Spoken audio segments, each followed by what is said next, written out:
At 4:21 a.m. on January 30th, 2026, a secure phone rang inside the Pentagon. The Deputy Secretary of Defense, still groggy, picked up the call. On the other end was a familiar voice, Mark Rutte, Secretary General of NATO. But this was no ordinary call. "Mr. Secretary," Rutte said in a flat, formal tone, "the European Council has just concluded an emergency session with a vote of 28 to 2. They have invoked Article 13 of the North Atlantic Treaty. You have 72 hours to withdraw American forces from all NATO installations on European soil or face immediate expulsion from the alliance." Silence filled the line. Then came the question every American official dreads: is this real? Rutte's response was chilling. "The documentation is being transmitted to your State Department as we speak. This is not a negotiation.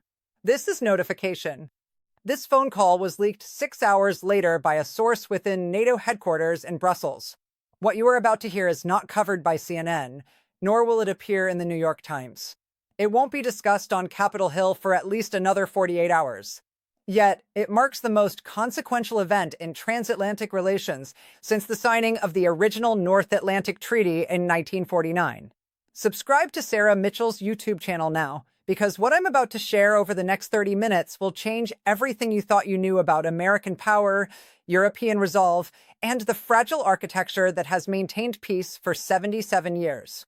The alliance that won the Cold War, outlasted the Soviet Union, and rebuilt a continent from ruins is not fraying or cracking, it is finished. The countdown to prove otherwise has already begun. Let's go back, not 72 hours, but 14 days.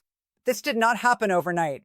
It was a cascade, a deliberate, documented, and entirely preventable series of decisions, insults, and strategic miscalculations that turned America's oldest allies into adversaries. Every single step left a paper trail. On day one, January 15th, 2026, President Trump sent a blunt diplomatic note to the Danish government. The message was straightforward: sell Greenland to the United States within 10 days or face 100% tariffs on all Danish exports. Here's the part that received little attention. The offer included zero monetary compensation. Instead, Trump proposed canceling what he termed Denmark's defense debt to the United States, a debt that does not exist in any legal framework, not in NATO's founding charter, not in any bilateral agreement, not anywhere. According to reporting from The Guardian, Danish Foreign Minister Lars Løkke Rasmussen described the demand as an affront to sovereignty that has no precedent in the history of democratic alliances. He was right, and that should have been a warning sign. It wasn't. On day 4, January 18th, the insult heard around the world occurred. During a Fox Business interview, Trump claimed that NATO allies, and I quote, stayed a little back, a little off the front lines during the war in Afghanistan while American troops did the real fighting. The reaction in London, Berlin, Paris, and Ottawa was instantaneous. But the fallout didn't stop at outrage. That same day, Trump ordered a 40% cut to the American military budget allocated for Ramstein Air Base in Germany. 120 U.S. personnel were given 30 days to withdraw. No consultation with Berlin, no warning to NATO command, just an executive order signed and transmitted. Ramstein is not just a base. It is the nerve center of American military logistics in Europe, handling over 60% of all U.S. military cargo flowing into and out of the European theater. Cutting its budget by 40% is not a mere budget decision. It is a strategic amputation. On day 7, January 21st, things took a dangerous turn. The Polish Ministry of Foreign Affairs circulated a classified memorandum to all 27 European Union member states. The subject line, which I have seen, reads Activation of Article 42.7, the Mutual Defense Clause of the Treaty of Lisbon. This collective defense guarantee is akin to NATO's Article 5, except it does not require American participation. Poland was proposing that Europe prepare to defend itself formally, legally, and militarily without the United States. For the first time since 1949, a European nation was not just considering this. They were putting it in writing and circulating it to every government on the continent. A NATO member state was formally preparing to replace NATO, and Washington did not see it coming. On day 10, January 24th, a quiet betrayal changed everything. Prime Minister Keir Starmer met privately with French President Emmanuel Macron at Chequers, the official country residence of the British Prime Minister. What transpired in that room did not remain a secret for long. The Guardian obtained a leaked transcript within 48 hours. Starmer made an offer that would have been politically unthinkable just 6 months prior. If the United States moved forward with coercing Denmark over Greenland, the United Kingdom would withdraw from the Five Eyes intelligence sharing agreement. This alliance, which includes the US, UK, Canada, Australia, and New Zealand, has functioned continuously since World War II. In exchange, Britain committed to joining what Macron termed the European Intelligence Union, sharing classified surveillance data with Brussels instead of Langley. Stop and think about what that means. The United Kingdom, America's most loyal partner for 80 years, is choosing Europe over Washington. That is not diplomacy. That is a divorce happening in real time. On day 14, January 28th, at 10 p.m. Brussels time, an emergency session of the North Atlantic Council convened. 30 member states were represented, but the United States was not invited. According to the official minutes, which were transmitted to a source at Daily Brief less than 12 hours after the session concluded, 28 nations voted in favor of a resolution titled, Suspension of United States Voting Rights Pending Compliance Review. Only 2 nations voted against it, Turkey and Hungary. The legal basis for this action is Article 13 of the North Atlantic Treaty, a provision that has existed since 1949 and has never been invoked in 77 years of alliance history. It allows for the suspension of any member state that violates the democratic principles or peaceful dispute resolution commitments outlined in Article 1. The formal charge against the United States was that President Trump's threat of military force against Denmark, a NATO ally, constitutes a material breach of the treaty's foundational principle that international disputes must be settled by peaceful means. At 3:14 a.m. Eastern Standard Time, Mark Rutte made the phone call, delivering the ultimatum, 72 hours to comply or face expulsion. Now, you might be thinking, the United States has nuclear weapons. We have 100,000 troops stationed in Europe. We have the largest economy on the planet. They can't just kick us out. Wrong. I'm going to show you exactly how they plan to do it, and this is not theoretical. This is a 4-stage process that is already in motion. Let me walk you through the mechanism for evicting a superpower. Stage 1 is the legal pretext, and this stage is already complete. Article 13 of the North Atlantic Treaty states that any member whose actions undermine the principles of democracy or peaceful resolution of disputes can be suspended by a majority vote of the North Atlantic Council. The European legal team at NATO headquarters has constructed what one Brussels source described to Reuters as an airtight case. Document 1. Trump's public threat to use military force against Greenland violates Article 1's commitment to peaceful dispute resolution. Document 2. The unilateral 40% budget cut at Ramstein Air Base violates Article 3's requirement that members consult on matters affecting collective defense. The legal foundation is set. Stage 1 is complete. Stage 2 is diplomatic isolation, and this is happening right now. As this video is being recorded, I have obtained the internal calendar for the next 7 days of European defense coordination. On January 30th, the Munich Security Conference will convene. This is the most important annual gathering of defense ministers and military leaders in the transatlantic community. For the first time since 1963, the United States is not invited to the core sessions. As reported by Politico Europe, American delegates were formally notified that their participation would be limited to observer status at non-classified sessions. On February 3rd, European Union defense ministers will hold a closed-door meeting in Brussels. The leaked agenda for this meeting includes one item, post-NATO security architecture. On February 5th, a trilateral summit between the United Kingdom, France, and Germany will take place, and the topic is listed as the European nuclear umbrella. This term is critical. It indicates that Europe is discussing how to replace the American nuclear guarantee that has protected the continent since 1949. The diplomatic architecture that kept America at the center of European security for 3 generations is being systematically dismantled. You are not at the table anymore. You are on the menu. If you are not subscribed to Sarah Mitchell's YouTube channel yet, do it now and hit the bell.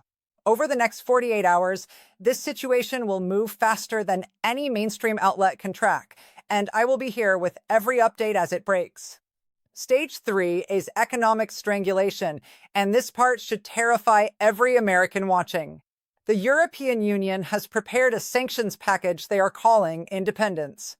It has been drafted, reviewed by legal counsel, and is ready to deploy the moment the 72-hour deadline expires. Here's what that package contains. According to a document obtained and verified by Bloomberg, it includes 100% tariffs on all American technology exports to the European Union. This encompasses semiconductors, software, cloud computing services, everything. Additionally, there will be a prohibition on European banks extending credit to American corporations operating within EU jurisdiction. And the nuclear option involves freezing $2.3 trillion in American assets held within the European financial system. Let me repeat that number, $2.3 trillion. If the EU activates this package, multiple economic analysts cited by the Financial Times estimate that the US dollar would lose 30% of its value within 24 hours. American inflation could spike to 15%, possibly even 20%. We are not talking about a recession. We are talking about economic collapse on a scale not seen since the Great Depression, triggered by the stroke of a pen in Brussels. That is stage 3, and it is locked and loaded. Stage 4 is military expulsion. This scenario keeps Pentagon officials awake at night. According to Article 13, if a member state is formally suspended from NATO, it loses the legal protections that come with alliance membership. American military installations on European soil would no longer be protected by treaty, allowing host nations to reclaim sovereignty over those bases. I have seen the plan for how this will happen. It is called Operation Charlemagne. This document was leaked from the German Ministry of Defense 2 days ago and has been independently confirmed by 2 separate sources at Daily Brief. It outlines that Germany will nationalize Ramstein Air Base, the largest U.S. military installation outside American territory. 35,000 American service members will be given 90 days to vacate. Turkey will close Incirlik Air Base, which currently houses American nuclear weapons under the NATO nuclear sharing arrangement. Poland will seize $4 billion worth of NATO prepositioned equipment stockpiles on Polish soil. This is not a bluff. According to reports from Der Spiegel, European military police units have been quietly repositioned near American bases over the past 2 weeks. If the deadline expires without U.S. compliance, the eviction will begin immediately. Now, here's the part that no one is discussing, the part that should genuinely stop you in your tracks.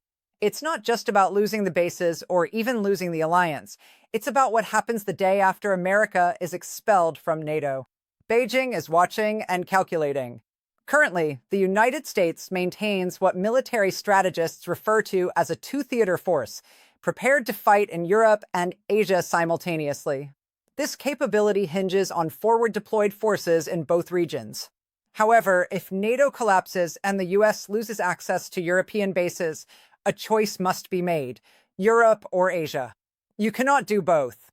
Here's the math the Pentagon is running right now. If America is expelled from NATO, 60% of the US Navy currently stationed in the Atlantic and Mediterranean would have to redeploy to the Pacific to maintain credible deterrence against China. But that redeployment takes months. During those months, the United States would be strategically exposed in both theaters simultaneously. A document produced by the Rand Corporation last week, commissioned by the Department of Defense, carries the title NATO Dissolution and Taiwan Contingency Timeline Analysis. The conclusion is devastating. If NATO collapses, the United States will not have sufficient naval and air assets to defend Taiwan against a Chinese invasion. The report estimates that China's opportunity to act has shifted from 2030 to 2027, a full 3 years earlier than previous assessments indicated. This is a critical time frame that the world cannot afford to lose, and there's more to consider. The European Union-India trade agreement signed just 6 days ago includes a clause that has largely gone unnoticed by analysts. Article 12 states that signatories will remain neutral in conflicts that do not directly affect European territory. Read that again, neutral. This means that if China attacks Taiwan and the United States calls on its allies for support, the European Union will refuse, citing neutrality. Japan and South Korea, who rely heavily on the US security umbrella, will panic. Beijing is fully aware of this situation. They understand that the collapse of NATO creates a 6-month window during which America will be strategically paralyzed, unable to protect Europe, unable to fully commit to Asia, and unable to rely on allies who have decided that neutrality is safer than partnership. But here's the checkmate move that few anticipated: the nuclear umbrella question. Currently, Germany, Italy, the Netherlands, Belgium, and Turkey host American nuclear weapons on their soil under a NATO arrangement known as nuclear sharing. There are approximately 150 warheads involved. If the United States is expelled from NATO, those warheads must leave European soil immediately, and Europe lacks its own nuclear deterrent, with only France and the United Kingdom possessing independent nuclear arsenals. This raises a crucial question. What happens to Germany, Poland, and Romania, countries that have depended on American nuclear protection for 77 years? I obtained a leaked memo from the Élysée Palace, the official residence of the French president, dated January 26th. In this memo, President Macron proposes a French nuclear umbrella for all European Union member states. However, there's a catch. Germany, Italy, and other beneficiary nations must agree to fund 100% of France's nuclear weapons program moving forward, with costs estimated at 20 billion euros annually. Germany's response, delivered through back channels, was a flat refusal. Chancellor Scholz reportedly described the proposal as fiscal blackmail dressed as solidarity. This refusal creates a security vacuum unlike anything Europe has faced since the end of World War II. Who stands to exploit that gap? Russia. They have been waiting quietly, patiently, and methodically for this moment. Can you see the domino effect? America loses NATO. Europe loses its nuclear umbrella. Germany refuses to pay France. Eastern Europe panics. Moscow begins probing the Baltic states, Lithuania, Latvia, Estonia, without American forces, without a credible nuclear deterrent, and without Article 5 to protect them. According to a threat assessment published last week by the European Council on Foreign Relations, those 3 countries are indefensible militarily without American ground forces in the region. This is not a political statement. It is a military reality. This scenario is not speculation. It reflects the war game exercises that NATO has been conducting in classified sessions for the past 6 months. And now it is no longer hypothetical. The White House is aware of all this. They have run the simulations and seen the projections, and their response, according to sources close to the National Security Council, is more terrifying than the crisis itself. President Trump currently has 3 options on his desk, and each one leads to catastrophe. Option 1 is preemptive withdrawal, the screw you strategy. A source inside Mar-a-Lago, who has been in direct contact with the president's inner circle, reports that Trump is seriously considering withdrawing the United States from NATO before he is expelled. The twisted logic is about narrative control. He would announce that America is leaving because Europe refuses to pay its fair share, framing it as strength rather than retreat, as American sovereignty instead of isolation. The executive order is reportedly already drafted and sitting on his desk, ready for him to sign. If he does this, the U.S. stock market could collapse by 40% within 72 hours. Goldman Sachs has circulated an internal note to institutional clients highlighting this exact scenario. The dollar would lose half its value as global investors flee American assets for Swiss francs, Japanese yen, and gold. Inflation could soar to levels not seen since the Weimar Republic. We are talking about the worst self-inflicted economic crisis in American history.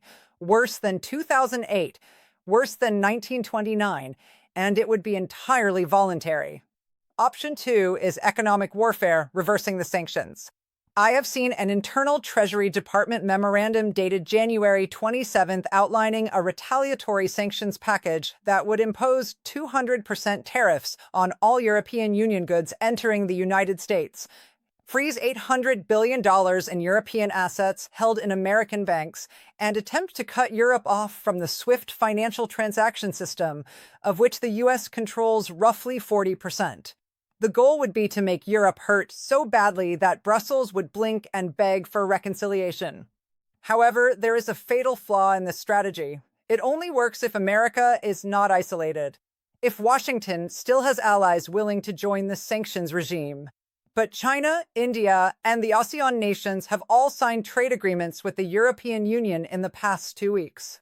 As reported by the South China Morning Post, Beijing has explicitly signaled it will not participate in any American economic coalition against Europe. This means if Trump launches this economic war, the United States would end up sanctioning itself. American exporters would lose access to the world's largest consumer market. European companies would redirect their trade to Asia, and the American economy would implode while the rest of the world moves on without us. Option 3 is a military standoff, the Fortress Europe scenario. This option genuinely keeps me awake at night. According to multiple Pentagon sources, Trump is contemplating an order that would be unprecedented in modern American history. He would instruct the 100,000 American troops currently stationed in Europe not to withdraw. Instead, he would declare that U.S. military bases on European soil are sovereign American territory, and any attempt to seize them would be considered an act of war. This is not rational, but it is being seriously discussed within the National Security Council. Here's how Europe would likely respond. I have seen the contingency plan circulated among EU defense ministers on January 26th. If American forces refuse to leave, Germany and Poland would immediately surround U.S. bases with their own military units. They would cut off electricity, water, and food supplies, effectively turning American soldiers into hostages, not through violence, but through attrition. The goal would not be to start a shooting war, but to create a humanitarian crisis that forces Washington to back down. It would be a blockade of American troops on European soil. But here's the nightmare scenario. What if a nervous soldier on either side fires a single shot? What if a confrontation at the perimeter of Ramstein Air Base escalates into an exchange of fire? At that moment, you would have American and European troops shooting at each other, two democratic alliances at war. NATO would not just collapse, it would end in bloodshed. Which option will Trump choose? A former National Security Council official, someone with direct knowledge of the discussions occurring inside the White House right now, told a Daily Brief correspondent something that stopped us cold. Trump does not believe any of this is real. He thinks Europe is bluffing. He believes that when the deadline expires, Brussels will extend negotiations and back down because, in his mind, no one would actually dare to expel the United States from NATO. But I have seen the documentation. I have read the legal briefs. I have spoken to officials in 3 different European capitals, and I am telling you directly, they are not bluffing. They have spent 6 months preparing for this exact moment. They have wargamed every contingency. They have built the financial, military, and diplomatic infrastructure to function without America. The vote to suspend U.S. participation was not close. It was 28-2. This is not a handful of rogue nations acting emotionally. This is the collective will of the entire transatlantic community acting with cold, deliberate, legal precision. Hit the like button if this is resonating with you, because what comes next is the part that no mainstream outlet is reporting. It is the part that changes the entire frame. I just received information from a source inside the Pentagon that shifts this from a foreign policy crisis into something much more fundamental. It is no longer just about NATO. It is about whether American democracy can survive the next 11 hours. The Joint Chiefs of Staff sent a classified memorandum to President Trump at 9 p.m. last night. The message was blunt: do not retaliate. The military leadership of the United States is warning the commander-in-chief that if he chooses any of the three options outlined above, the consequences will not only be catastrophic for American foreign policy, but will threaten the survival of the republic itself. The memo explicitly states that economic retaliation would collapse the U.S. economy, that military confrontation would trigger a NATO civil war, and that preemptive withdrawal would destroy American credibility for a generation. Three options, three catastrophes, and no good exits. But here's the part that should shake you to your core. According to Daily Brief source, General Mark Milley, the former chairman of the Joint Chiefs of Staff, personally called Mark Rutte in Brussels 2 days ago. Their conversation lasted 11 minutes. Milley's message was direct: give us 90 days. We will handle Trump internally. The implication is clear. The American military is discussing removing the president from power, not through impeachment, not through an election, but through the 25th Amendment to the Constitution. For members of the cabinet have reportedly already held private discussions with Vice President Kamala Harris about declaring Trump unable to discharge the powers and duties of the office. The threshold question, one that no one has ever had to answer before, is this: if Trump orders a military response against Europe, does that constitute incapacity? Does threatening war against allies justify invoking the most extreme constitutional mechanism ever written? No one knows. There is no precedent for this. The 25th Amendment has never been invoked for this reason. But the conversations are happening, and they're happening right now as you watch. Let me bring this full circle because the arithmetic of this crisis is almost impossible to absorb all at once, but it needs to be stated clearly. I believe we are on path 2. I expressed something similar 3 days ago, then something happened that made me reconsider. Then something else occurred that made me more certain than ever. This is the most important story that Sarah Mitchell's YouTube channel has ever covered. If you are not subscribed, do so now. If you are not following this channel with notifications turned on, do it tonight because the deadline expires at 3 a.m. Eastern Standard Time, and I will be here live from the moment it hits. Share this video. Send it to someone who thinks this is just another news cycle. Send it to someone who believes NATO is fine and that this will blow over. They deserve to know what is actually happening, what the documents say, what the sources are reporting, and what the math looks like when you add it all up. Now, let me leave you with 3 questions, and I want your honest answers in the comments, because I read every single one, and right now, your perspective matters more than ever. Should the United States remain in NATO at any cost, even if that means accepting conditions that no president has ever accepted before? Or is Europe, and invoking Article 13 for the first time in 77 years of alliance history, finally drawing a line that should have been drawn years ago? And the underlying question that will define how historians remember this moment: when the dust settles, when the deadline passes, when the alliance either holds or collapses, which country will emerge stronger? Which country will the world trust more? Drop your answers below. I am reading every comment tonight. The Atlantic is burning. The countdown is live. And Sarah Mitchell's YouTube channel will be here for every minute of it. See you at 3 a.m.